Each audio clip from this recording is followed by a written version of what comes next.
Everyone, welcome and welcome back to my channel reaction with Pooja. और मैं हूं पूजा। तो फ्रेंड्स, आज अगेन हम बात करेंगे स्नैपी गर्ल्स के बारे में। स्नैपी गर्ल्स से जुड़ा हुआ एक बहुत बड़ा और बहुत गहरा राज कि आखिर सूरज जी के जाने के 3 सालों के बाद सपना ने वो रिकॉर्डिंग वायरल क्यों करी। सपना को घर छोड़ना ही था तो वो ऐसे ही छोड़ देती। सपना को अगर अपने ससुराल में नहीं रहना था तो वो सामने से पब्लिक में आके बोलती कि अब मुझे मेरे ससुराल में कुछ डिस्प्यूट्स हैं जिसकी वजह से मुझे ससुराल में नहीं रहना और मैं नहीं रहना चाहती। लेकिन उसने वो रिकॉर्डिंग वायरल करी, सब ससुराल वालों को बदनाम करा और ससुराल वालों को बदनाम करने के बाद उसने ससुराल छोड़ा। ये सपना ने गलत किया। उसके बाद सपना के डिफरेंट नाम रखे गए, recording queen, recording star, recording की देवी। ये सारे ही नामों से लोग उसे बुलाने लगे, जिसमें कि बहुत बड़े बड़े चैनल्स भी शामिल हैं जिन्हें हम सो कॉल्ड रिएक्शन चैनल ही कहते हैं। देखो, मेरा भी रिएक्शन चैनल है, बट मैं ये चाहती हूँ ना कि जो भी लोग रिएक्शन देते हैं वो कंटेंट बेस्ड रिएक्शन दे और चीज़ों को समझने के बाद, इमोशंस को समझने के बाद ही रिएक्शन दे तो ज़्यादा बेटर होता है। अब जब इतने टाइम तक सपना चुप रही तो फाइनली एक लाइव होती है। उस लाइव में सपना से एक सवाल पूछा जाता है कि आपने अपने मरे हुए पति को इतने सालों के बाद बदनाम क्यों किया। क्या हुआ था उस रात कि आपको ये रिकॉर्डिंग जो है वो वायरल करनी पड़ी। और उसका जो सच सपना ने बताया ना, उसे सुन के आपके रोंगटे खड़े हो जाएंगे, लिटरली आपके रोंगटे खड़े हो जाएंगे। और आपको ये समझ नहीं आएगा कि बर्दाश्त की कौन सी सीमा भगवान ने उस लड़की के अंदर डाली है कि वो इतना सब कुछ बर्दाश्त कर लेती है। और होता है, सबकी एक लिमिट होती है कि वो इसी लेवल तक बर्दाश्त कर पाएगा, और शायद सपना की यही लिमिट थी कि वो वहीं तक बर्दाश्त कर पाई। तो अब मैं आप लोगों को बताती हूँ कि उस रात हुआ क्या था, क्यों सपना को अपना ससुराल छोड़ने का डिसीजन लेना पड़ा, क्यों सपना को अपने मरे हुए पति को, जिसके बारे में वो सिर्फ अच्छी बातें करती रही, उसके जाने के बाद भी, उसके रहने पे भी उससे जुड़ा हुआ इतना घिनौना सच दुनिया के सामने रखना पड़ा। तो हुआ ये था कि आप सबको पता है कि सपना के ससुराल वालों को सपना के मायके वाले फूटी आंख नहीं सुहाते हैं। सपना के ससुराल वाले सपना के मायके वालों की कितनी रिस्पेक्ट करते हैं, कितनी वैल्यू देते हैं, ये हम सबको पता। हमने सपना की वीडियोस में ये देखा भी है, जब जब उनकी मम्मी गई हैं और वो किस तरीके से वहां से आई हैं, ये भी हमने देखा है। लास्ट टाइम जब सपना ने ये वीडियो डाली थी, माँ मेरी देरी पे कदम मत रखना, उस वीडियो ने मोस्ट व्यूअर्स को ना रुला दिया था और व्यूअर्स रोने लगे थे कि किसी भी बेटी के ससुराल में माँ की ये दशा ना हो, माँ को ऐसे ना आना पड़े। उसके बाद कुछ ही दिनों बाद सपना अपने मायके आती है और सपना के मायके आने के बाद लखनीत आते हैं सपना के यहाँ, जहाँ की सपना के बुआ की लड़की होती है, जो सलोनी, उसके जिसके बारे में कि वो उससे कुछ बातें करते हैं और कहते हैं कि ऐसा है, हम इसका ट्रीटमेंट कराते हैं, देखते हैं एक चांस लेके मे बी कि ये ठीक हो जाए। उसे बुलाती है सपना अपने वहाँ, और सपना उसे बुलाने के बाद वो राखी का टाइम होता है, सपना उसे बुलाती है और सपनी ये देखिए कि सपना का रियल भाई वहाँ नहीं जाता है। सपना का जो फुफेरा भाई है ना, बुआ का लड़का, वही जाता है और वो उसे सलोनी को वहाँ पहुँचा के और फिर वो चला आता है।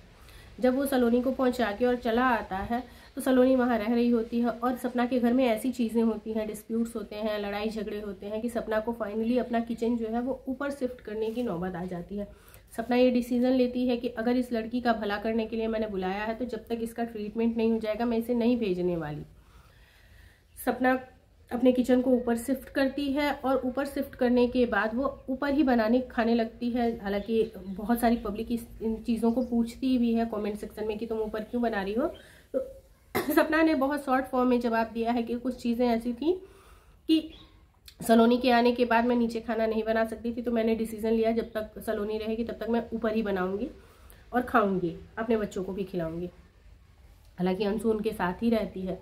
फिर एक रात होता क्या है कि सपना यही बताती है कि ससुर को ड्रिंक करने की बहुत बुरी आदत है और वो हमेशा ड्रिंक करते हैं, ड्रिंक करके आते हैं, गाली गलौज और घर में कलह कपाटे का जो माहौल होता है, घर का माहौल पूरा ही खराब करके रख देते हैं।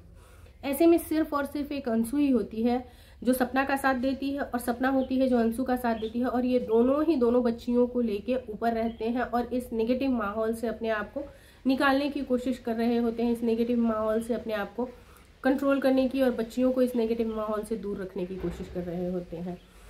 तो उस रात भी यही होता है कि ये दोनों ही ऊपर होते हैं और ससुर जी उस दिन इतना ज़्यादा ड्रिंक करे होते हैं कि उन्हें ये पता नहीं होता कि वो कर क्या रहे हैं।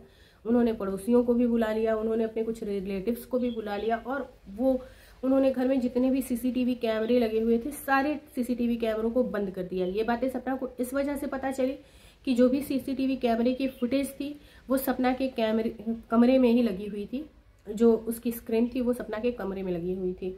अब जब सपना को स्क्रीन पे कुछ भी नहीं दिखाई पड़ रहा होता है, सारे कैमरे ऑफ दिखते हैं, तो सपना को बहुत डर लगता है। फिर गाली गलौज शुरू होती है और इस तरीके की चीज़ें शुरू होती हैं कि इसे मारो इसे मारो। सपना ने अपने आप को लॉक किया।